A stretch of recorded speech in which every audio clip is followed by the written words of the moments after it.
Di Selamat Pagi Malaysia, kita banyak memberikan pengetahuan kepada penonton-penonton Selamat Pagi Malaysia mengenai apa jua bantuan dan juga inisiatif yang diberikan oleh pihak kerajaan. Dan ini ada satu lagi inisiatif yang menarik sebenarnya daripada KPLB. Dan kita bersama dengan hari ini sangat berbesar hati, yang berbahagia, Datuk Cik Murad Sayang Ramjan, Timbalan Ketua Setiausaha Dasar KPLB, yang mana Kementerian Pembangunan Luar Bandar serta 8 agensi di bawah Kementerian melaksanakan bantuan keluarga Malaysia bagi meringankan beban mangsa-mangsa banjir di seluruh negara. Itu. Assalamualaikum, selamat pagi. Waalaikumsalam warahmatullahi wabarakatuh. Sihat, Datuk ya? Alhamdulillah. Baik, sebelum kita nak terus masuk ke inisiatif dan juga mengenai banjir secara amnya, kita nak berkenalan terlebih dahulu mengenai KPLB ini dan juga agensi-agensi yang terdapat di bawah KPLB, Datuk. Okey, pertamanya bagi pihak Kementerian Pembangunan Luar Bandar, kami mengucapkan terima kasihlah kepada Selamat Pagi Malaysia yang memberi peluang kepada kami untuk bercerita lebih kurang tentang inisiatif pasca banjir yang diberi oleh KPLB. Kalau kita nak bercakap tentang KPLB ni, sebenarnya memakan masa yang panjang lah. Saya ingat 3 jam tak limat pun tak habis lagi. Tetapi saya kalau boleh saya sebut secara ringkas, mandat Kementerian Pembangunan Luar Bandar ni, selalu yang Berhormat Menteri kami selalu sebut, mandat KPLB. Kita bercakap tentang pembangunan sosio-ekonomi, kita bercakap tentang pendidikan, kita bercerita tentang pembasmian kemiskinan, kemudian program-program pembangunan infrastruktur seperti jalan luar bandar, projek bekalan air luar bandar, bekalan elektrik luar bandar. Kemudian ada perkara yang saya ingat ada kaitan dengan apa yang kita bincang lepas ini, ialah berkaitan dengan program perumahan rakyat termiskin, PPRT, yang meliputi program baik pulih rumah, bina baru dan sebagainya. Dan selain daripada itu juga, kita ada beberapa program yang saya rasa sangat sinonim dengan masyarakat luar bandar. Misalnya program latihan kemahiran dan kerjaya, kita panggil PLKK, di mana kita memberikan latihan-latihan yang selalunya berkaitan dengan kemahiran lah, teknikal, TVET dan sebagainya. So melalui kemahiran yang mereka perolehi itu, selalunya mereka yang di B40 lah, B40 di luar bandar ni akan menggunakan kemahiran itu untuk mencari peluang untuk mereka mencari rezeki. Misalnya kita pergi latihan-latihan berkaitan dengan penawaran elektrikal, latihan-latihan berkaitan dengan IT dan sebagainya. Kemudian kita ada juga dipanggil program peningkatan pendapatan. Ini kita beri peralatan, kita beri latihan bersama dengan matlamat supaya melalui bantuan-bantuan yang kita beri itu, mereka dapat sekurang-kurangnya meningkatkan pendapatan dan seboleh mungkinlah kita nak supaya mereka dikeluar daripada kemiskinan itu. Jadi tadi disebut agensi-agensi di bawah KPLB ni, kita ada 5 lembaga kemajuan wilayah. Kita ada Kejora, kita ada Kesedar, kita ada Ketengah, Perda, Kedah, dan kemudian kita ada 4 lagi agensi. Yang terbesar sekali of course MARA itu. Kemudian kita ada Resda, Fekra, Jakwa. Jadi saya sebut, kalau nak cerita tentang lebih lanjut tentang KPLB, MARA itu saja dah makan sejam setengah. Jadi itu sebenarnya KPLB ini sangat besar. Okay. Jadi banjir baru-baru ini, apa yang dilakukan oleh KPLB untuk menyantuni mangsa banjir? Okey, kalau kita bercakap tentang banjir yang telah berlaku baru ni, untuk makluman semua, Yang Berhormat Menteri kita, apabila berlaku banjir je, saya ingat lagi pada malam hari Ahad, beliau terus mengadakan mesyuarat pada malam hari, pada pukul 9 malam bermula pada ketika itu, dan kita terpaksa buat secara VC, sidang secara atas talian, dan terus menggerakkan bantuan-bantuan yang telah diberi. Yang pertama sekali, kita telah menyediakan, kita namakan bantuan-bantuan bernilai keseluruhan yang daripada semua jabatan agensi bawah KPLB ini, kita telah memperuntukkan sebanyak 4 juta yang meliputi bakul makanan, kemudian keperluan-keperluan lain lah selain daripada bakul makanan daripada semua jabatan agensi di bawah KPLB. Okey, jadi kita gerakkan segera di bantuan-bantuan yang kita boleh berikan kepada mangsa-mangsa yang terlibat dalam banjir ini. Ya. Datuk, sebab slot kita pada hari 20 minit, Datuk. Jadi dalam tempoh 20 minit ni pastinya ramai yang ingin tahu sebenarnya apa sebenarnya inisiatif dan juga bantuan yang diberikan oleh KPLB KPLB dan juga agensi-agensi di bawahnya. Mungkin Dato' boleh perincikan mengenai bantuan tersebut dan bagaimana cara permohonannya. Okey, yang pertama saya ingat sebagaimana yang disebut oleh Yang Amat Berhormat Perdana Menteri. Kita sedia maklum banyak rumah-rumah yang telah orang kata musnah akibat banjir ini. Jadi sebagaimana yang disebut oleh Yang Amat Berhormat Perdana Menteri, kita telah memperuntukkan sejumlah peruntukan yang besar bagi bantuan masa banjir ini. Yang pertama saya ingat Yang Menteri pun telah Amat Berhormat Perdana Menteri telah memberitahu bahawa di bawah bantuan keluarga Malaysia ini yang pertamanya kita memberi bantuan baik pulih. Okey, jadi di bawah KPLB ini kita telah menyediakan peruntukan baik pulih sebanyak 15,000.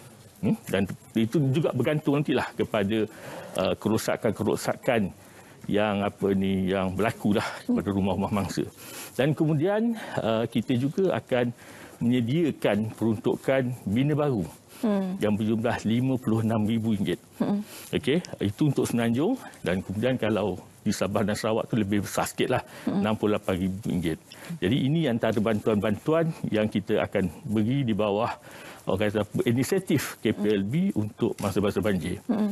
Okey, mungkin ada yang bertanya pula bagaimana cara nak mohon dan sebagainya. Dan kriteria kita. Okey.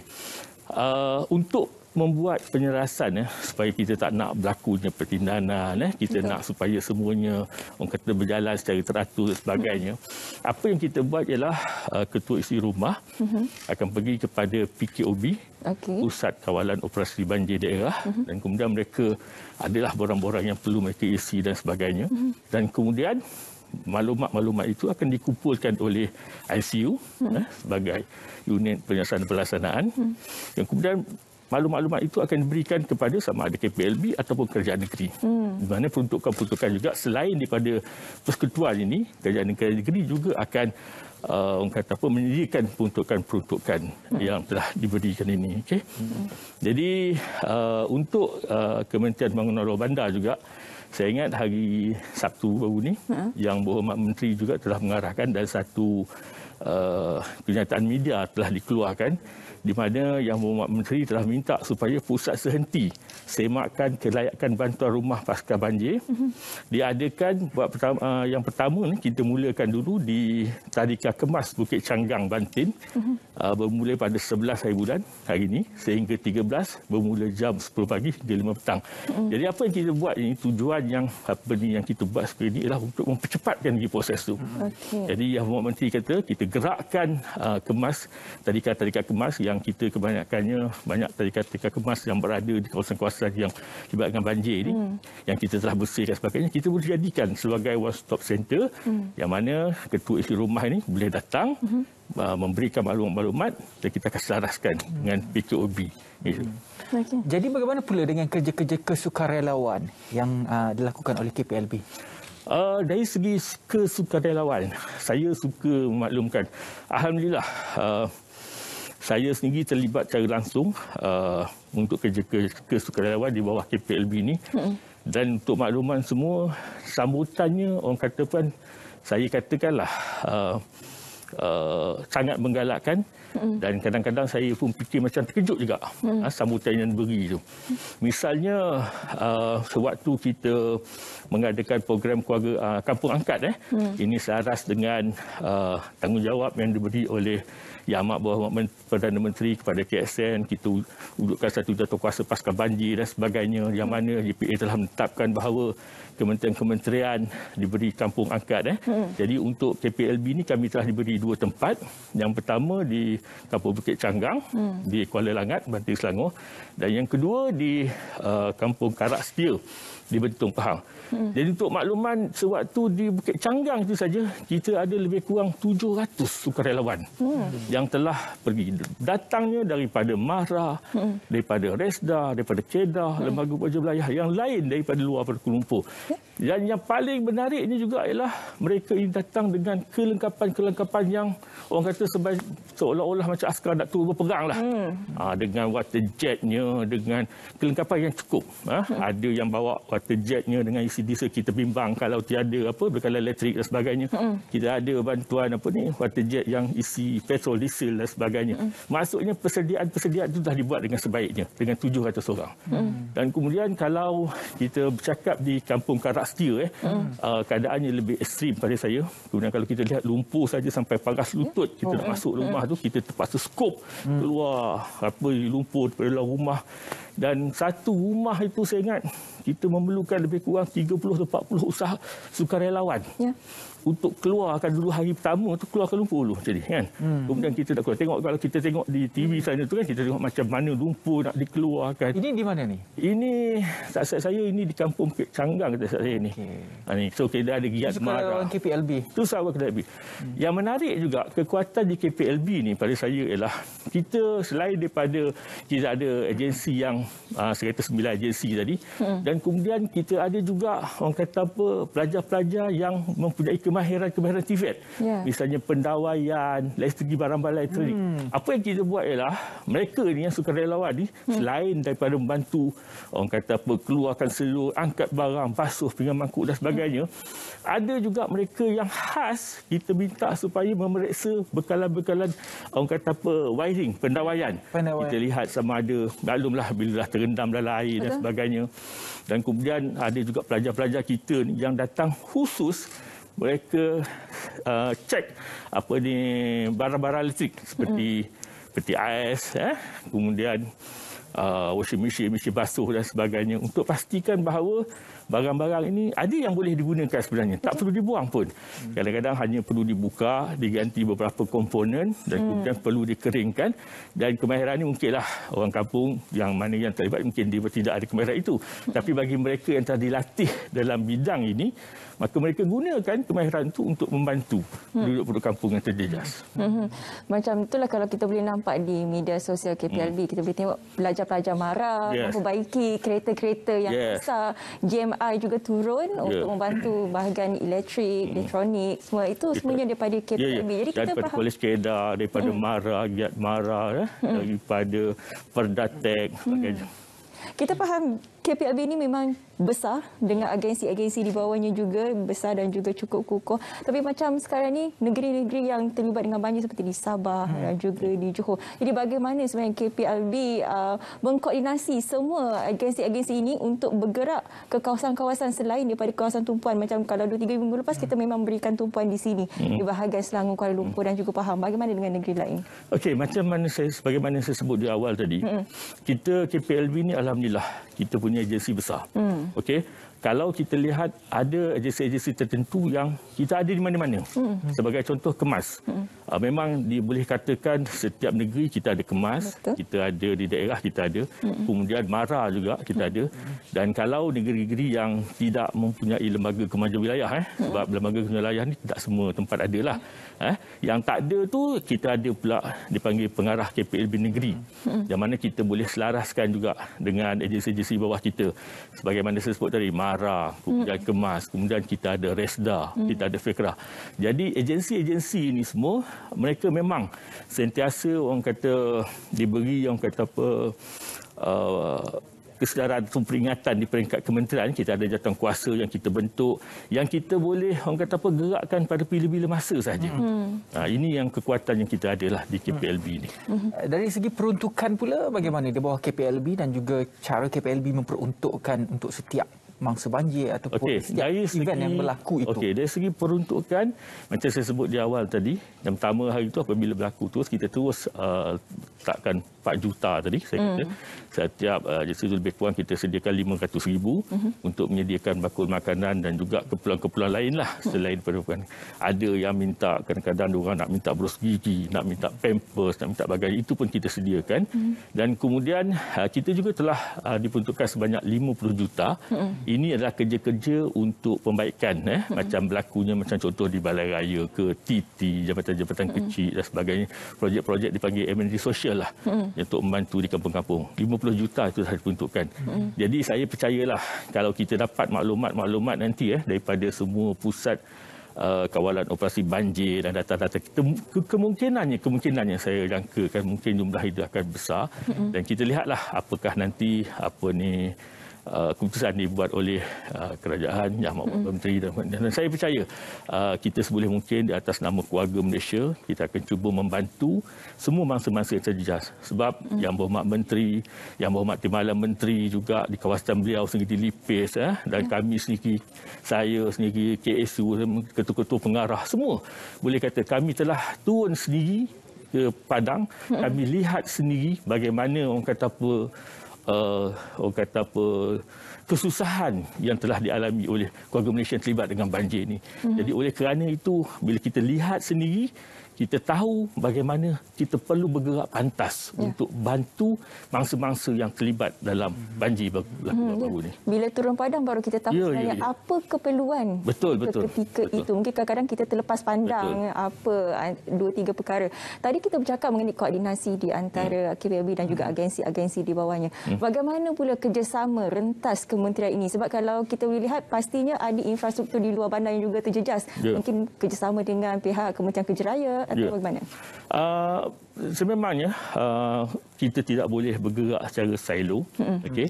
Sebab itu selepas ini pun Yang Berhormat Menteri akan mengadakan perbincangan dengan Yang Berhormat Menteri Kementerian Perumahan dan Kerajaan Tempatan, Seri Mat Rizal Marikan, untuk kita lihat bagaimana koordinasi yang kita buat. Sebab kalau kita lihat KPLB ini tumpuan lebih kepada luar bandar lah. Kemudian di KPKT mungkin di bandar. Sebab kita lihat baru-baru ini yang berlaku itu di Selangor. Kemudian ada juga berlaku di Karak Setia contoh, di Jelebu dan sebagainya. Jadi kita kena koordinasikan supaya peruntukan itu kalau boleh kita dapat gunakan dengan sebaik mungkin lah. Dan beri orang kata apa secepat mungkinlah bantuan kepada semua yang terlibat dalam banjir baru-baru ini. Bencana yang berlaku pada kali ini adalah bersifat luar jangka. Semua orang tak jangkakan. Jadi apabila berlakunya bencana luar jangka ini, pastinya ada pengajaran yang kita belajar daripada apa yang telah pun berlaku. Di pihak KPLB, apakah persediaan seterusnya jika sesuatu di luar jangka ini berlaku pada masa akan datang? Okey.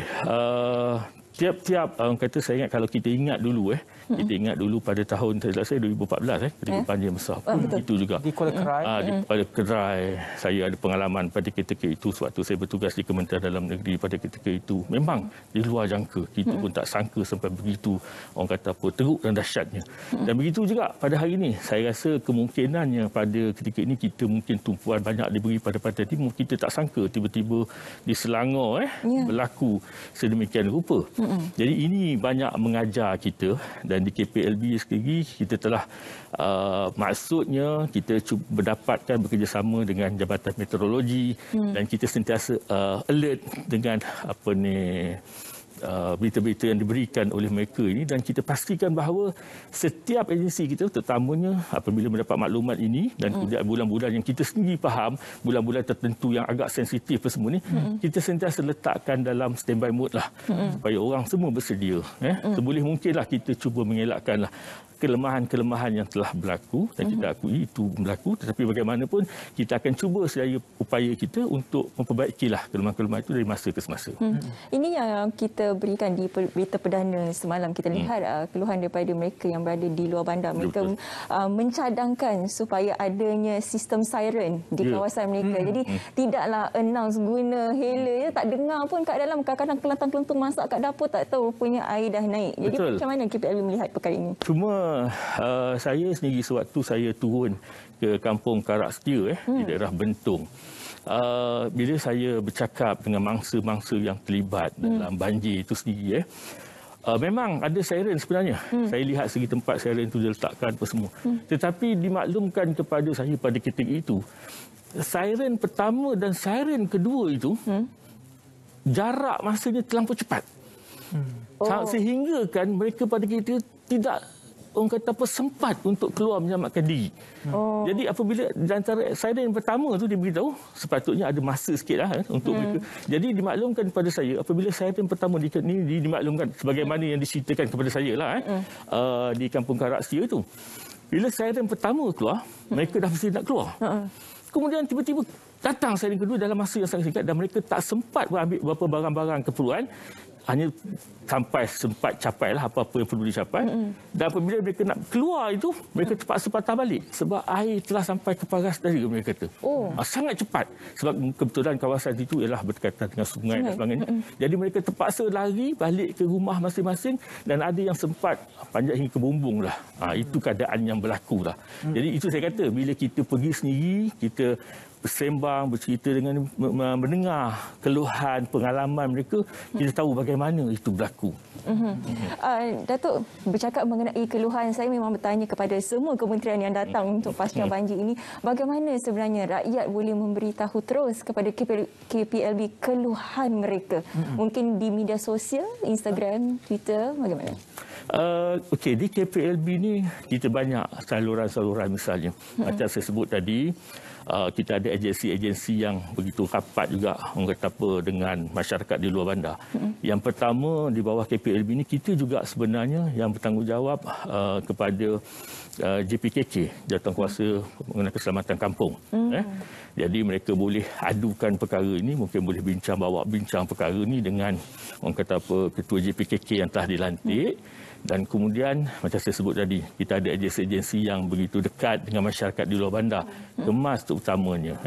Kemungkinan perkara-perkara ini boleh kita salurkan pendapat, pandangan dan sebagainya. Dan kemudian saya ingat kalau di negeri-negeri kita ada Esko luar bandar yang khusus yang bercerita tentang isu-isu di luar bandar. Dan kemudian saya ingat di KPLB itu pun kita banyak saluran mereka boleh orang kata apa melayari web kita, dan mereka boleh hantar apa saja, email, pandangan dan sebagainya lah. Ya, itu sebenarnya yang diperlukan oleh rakyat sekarang. Cepat. Itulah respon yang paling cepat yang kalau boleh dapat daripada kementerian ataupun agensi-agensi terlibat. Terima kasih banyak-banyak kepada yang berbahagia, Datuk Cik Murad Sayang Ramjan, Timbalan Ketua Setiausaha Dasar Kementerian Pembangunan Luar Bandar dalam memberikan pencerahan apakah inisiatif yang diberikan oleh KPLB kepada mangsa dalam pasca banjir ini. Baiklah, kita berehat seketika. Kita kembali selepas ini dalam Selamat Pagi Malaysia. Kita akan akhiri pada jam 11 pagi. Ada tetamu khas selepas ini untuk menceriakan pagi anda.